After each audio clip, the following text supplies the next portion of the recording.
আল্লাহ একদিন আজরাইলকে জিজ্ঞেস করলেন, হে আজরাইল, বনি আদমের রূহগুলো তুমি কবজ করেছো, দায়িত্ব তোমার।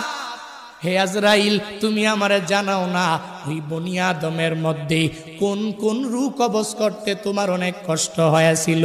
আজরাইল জানায়া দেয়, হে ও দয়ার মালিক, বনি আদমের মধ্যে দুইটা রূহ কবজ করতে আমার অনেক কষ্ট হয়েছে। কোন দুইটা রূহ?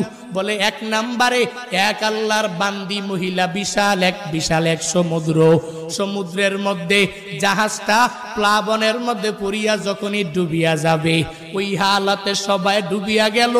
এক প্রেগনেন্ট মহিলা, গর্ভবতী মহিলা কাঠের মধ্যে বসা, একটু পরেই এই মহিলা একটা বাচ্চা প্রসব করবে।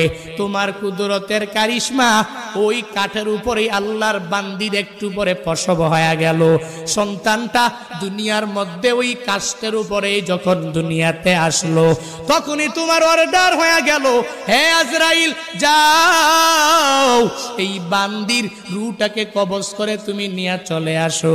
আমি যখন ওই কাঠের উপরে ঝুলন্ত ওই মহিলার রূহটাকে কবজ করার জন্য যখন আমি চলে গেলাম, আমার মনের মধ্যে অনেক কষ্ট ওই সময়ে লেগেছিল।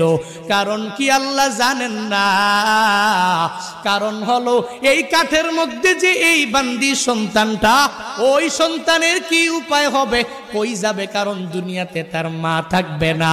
মা ছাড়া সন্তানেরা যেই পরিমাণ পাগল পারা হয়ে যাবে, হে বান্দারা, ওই হসপিটালের বেডের মধ্যে গিয়া দেখবেন, ওই জায়গার মধ্যে কত মায়েরা ডেলিভারির সময়ে দুনিয়া থেকে বিদায় নিয়ে চলে গেল।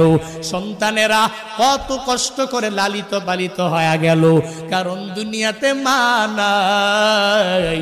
মা ছাড়া সন্তানটা দুনিয়াতে টিকে থাকতে পারে না। 70 বছরের ওই মুরব্বী নিজের মা হারাইয়া কান্দে, চোখের পানি ফালায়া, ওই বাবা হারাইয়া কান্দে। কারণ বান্দা তো জানে আমার নাতি নাতনির অভাব নাই, এই দুনিয়াতে আমার ছেলের অভাব নাই, এই দুনিয়াতে আমি সব কিছু দুনিয়াতে পাইয়া গেলাম, এখন আমার কোনো কিছুর অভাব নাই।